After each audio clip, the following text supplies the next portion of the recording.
Teman-teman, nami abdi Andra Capada Senaga kelas 4 hybrid.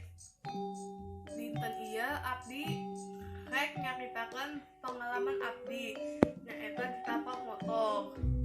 Di poe Minggu biasana abdi koko jeung papi sapedaan.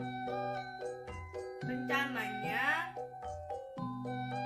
sepedaan rek ke Gunung Gelis. Di jalan aya pengalaman menyedihkan. Abdi ditabrak motor.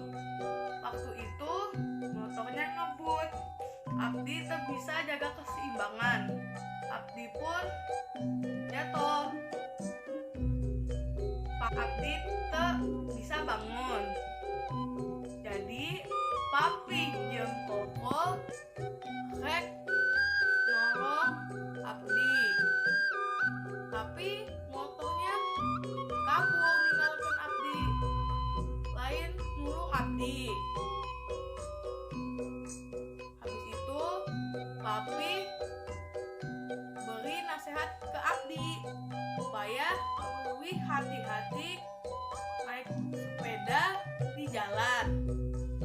Sasampainya di Kima, Abdi diberekeun ubah ku mami.